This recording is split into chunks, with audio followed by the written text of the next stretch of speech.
जानते उसको सीखना चाहिए, निश्चित रूप से सीखना चाहिए। ये जमाना कंप्यूटर युग का है। आज जो विधायक नहीं जानते उसको विधायक से कैसे हटा दीजिएगा? जो विधायक जानता नहीं है उसको जनता ना हटाएगी, क्या आप हटाइएगा? इसलिए ये सब बात नहीं कहिए कि सीखिए, ये बस बात नेशन देखिए और मैं हूं आपके साथ रंजन सिंह। आपको बता दें कि आज बिहार विधान मंडल के दोनों सदस्य को आज बुलाया गया था। एक कार्यक्रम का आयोजन किया गया था जो एआई के प्रबोधन कार्यक्रम से जो है वो संबंधित है। इस दौरान बिहार के मुख्यमंत्री सम्राट चौधरी भी इस कार्यक्रम में मुख्य अतिथि के तौर पर थे। कार्यक्रम का विधिवत उद्घाटन हुआ और उद्घाटन के बाद सम्राट चौधरी ने संबोधन भी किया। संबोधन के दौरान उन्होंने कई बातों का जिक्र किया। पहला तो ये कि बिहार में जो सैटरडे की बात हो रही है उसको लेकर भी उन्होंने अपनी बातों को रखा है, चूंकि यह मामला पहले ही बिहार विधान परिषद में उठाया जा चुका है सत्ता के जो एमएलसी हैं उनके ही द्वारा। अब जो है वो आज विधायक के पीए और पीएस का मामला है। पीएस और पीए को लेकर सम्राट चौधरी ने कहा है कि इनको जो है वो अगर कम जानते हैं तो या तो प्रशिक्षण दे या फिर उन्हें हटा दें। लेकिन यह सवाल आज भाई वीरेंद्र से पूछा गया।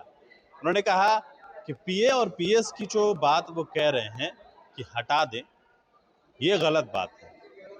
बताइए कि अगर विधायक जो कम पढ़े लिखे हैं, जो कंप्यूटर नहीं जानते हैं, तो उनको कैसे आप हटाइएगा? उनको तो जनता हटाएगी। लेकिन जो पीएस और पीए की बात हो रही है तो आप उनको हटाइएगा नहीं, लेकिन कम से कम जो है उनको सीखने के लिए आप कह सकते हैं, हटाने के लिए आप नहीं कह सकते हैं। ये बात भाई वीरेंद्र ने सम्राट चौधरी के इस बयान पर जो है अपनी बात को रखा है। वो बयान हम आपको सुनवाएंगे। एआई समिट को लेकर किस तरीके से उन्होंने अपनी बात को रखा है। साथ ही भारतीय जनता पार्टी समीक्षात्मक बैठक के बाद हर जिले में जो है वो जो सवर्ण आयोग है उनके हर जगह पर एक व्यक्ति को अधिकृत किया जाएगा हर जिले में, और उनकी समस्याओं को वो सुनेंगे। इसको लेकर भी जो है उन्होंने कहा कि चुनाव हार हुई है और इसको लेकर जो है नेताओं ने बैठक किया है, अपनी बातों को रखा है, और स्वाभाविक सी बात है कि इस तरह की काम जो है वो पार्टियों के द्वारा किया जाएगा। लेकिन ऐसे में क्या कुछ और कहा है भाई वीरेंद्र ने, आप सुनिए।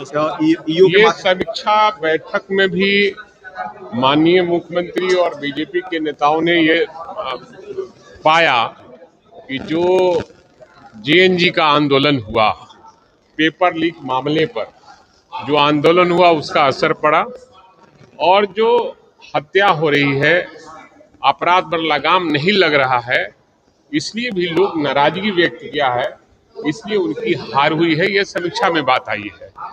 स्वर्ण समाज का वोट जो बांकीपुर में बीजेपी को नहीं मिला, उसके लिए ईओ का खास करके उनकी समस्याओं को सुनने के लिए सरकार ने अब तैनाती कर दी है। निश्चित रूप से अब सवाल है कितना ये सरजमीन पर उतरेगा, ये देखना है आगे, और देखेंगे उसके बाद फिर बात करेंगे। मुख्यमंत्री ने कहा है पीए और पीएस स्मार्ट नहीं है, कंप्यूटर नहीं जाने तो उन्हें बता दीजिए, क्योंकि अब तो एआई का जमाना है। नहीं, वो ठीक है, जो नहीं जानते उसको सीखना चाहिए, निश्चित रूप से सीखना चाहिए। ये जमाना कंप्यूटर युग का है।